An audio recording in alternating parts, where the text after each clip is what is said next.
KUGAN, CASSIUS, IFL TV in association with Mexican Marbella, Rumble on the Humber, post-fight, Eddie Hearn. What did you make of it? That was fantastic. I mean, thanks, Ron. Cheers, mate. It's kind of like sapped of energy because I was absolutely bricking it with the weather and it started tipping down at 6 o'clock. And just really pleased with the event.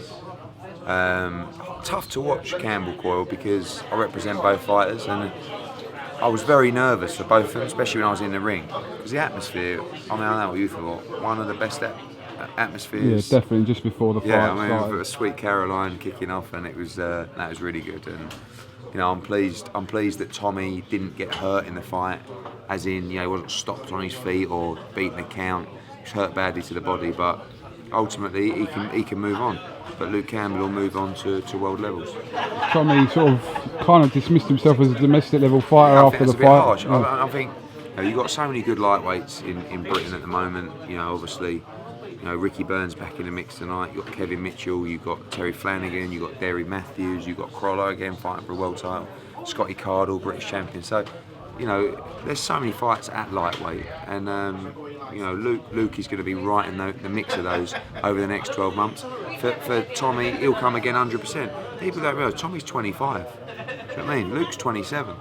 So he's learning all the time, and there can be no disgrace in the performance because when he went down in the second round to that body shot, that could have been it. But he gritted his teeth, as he always does, and he should be proud of himself. And as for Luke Campbell, obviously this is a WBC eliminator. Are you going to start planning some sort of route for him that potentially could lead into a world title shot next year? He'll box at the end of August in Sheffield on the Kell Brook card. And I think he's ready for that final. End of August? October. Sorry. Oh. Yeah, a bit quick. I think he's ready for that final eliminator. It's if that fight can be made. Now, what I don't want to do is take a final eliminator and then have like a marking time fight before the world title fight, if that makes sense. Do you know what I mean? I'd rather have a big fight, then a final eliminator, then go straight into the world title fight. So you've got a real logjam in the division domestically, because, you know, I've got Kevin Mitchell saying, when's my world title fight? You know, I've got Coyle, when's my date with Perez? You know, you've got Ricky Burns now going, I want a big fight. Who am I in with? You've got Scotty Cardle going, yeah, I'm British champ, I'll fight one of these boys as well. You know, so you got to keep them all happy, but you know, a lot of them are going to have to fight each other.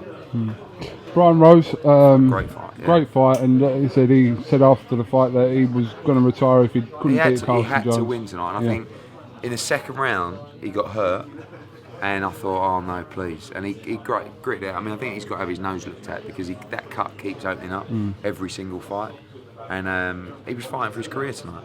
Carson Jones, you know, always brings it. 12 rounds, you know, they battled hard.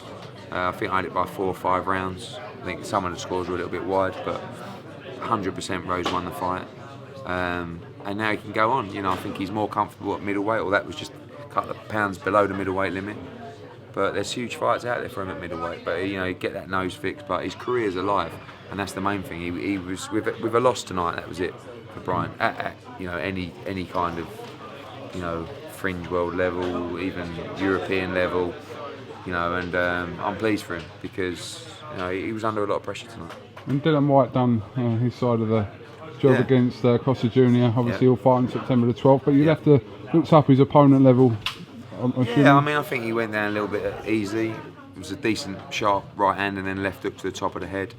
To be honest with you, it weren't really a case of it was a weak knockout. It was a fairly weak opponent. I mean, the same guy, I think, went 6 rounds with Price, but he was just, you know, it was I expected him to do 3 or 4 rounds and get knocked out. As it happens, he got knocked out in the first round. He'll have a big step up in class on September 12th. Joshua will fight Cornish. They both win. The contracts are already signed for that fight, and it's going to be huge. Joshua against Dillian Whyte. Obviously, we've got a little break now until the 5th of September, but I'm sure you'll have plenty of shows being announced in the month of August. Yeah, we got so much. I mean, you know, obviously now it's all eyes on Leeds and Warrington against Brunker. It's really a case of us for building our sort of September, October, November shows. There'll be an announcement about a big show in Liverpool in the next couple of weeks.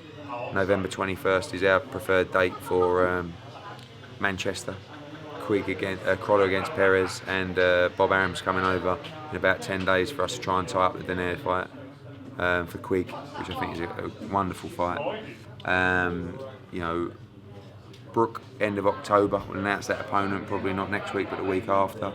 Campbell will be on that card as well. Just so much, you know, and obviously you got the Dillian Whyte fight after the Dillian Whyte against Joshua, which you're licking your lips for. It's just a massive time for British boxing, you know. I mean, you saw tonight, it's like we are consistently filling venues all over the country, and the atmosphere, when you tune in, it's a spectacle. And this is what grows the sport. People tune in and say, I want to be a part of that. Not you tune into a venue, it's half empty, or there's like 500 people in there and no atmosphere. That's a turn off. We've got to turn on the viewers. And you know, I'm sure there'll be people, it was just, you know, it was rowdy people in the crowd singing and dancing, but I'm sorry, it's called having a good time. You know, and that's important to us. And I think probably our team don't get enough credit.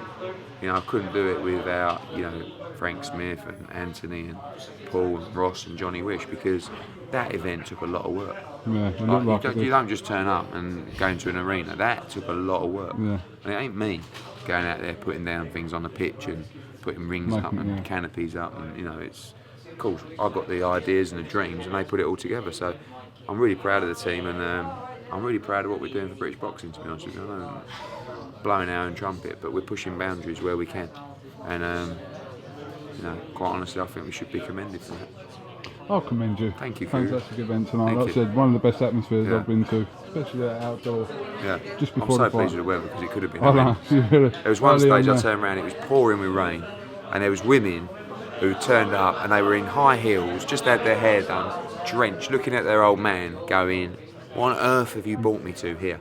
So I'm pleased the weather held up, and like I said, that atmosphere was very, very special. Eddie, and thanks for talking to iFull TV.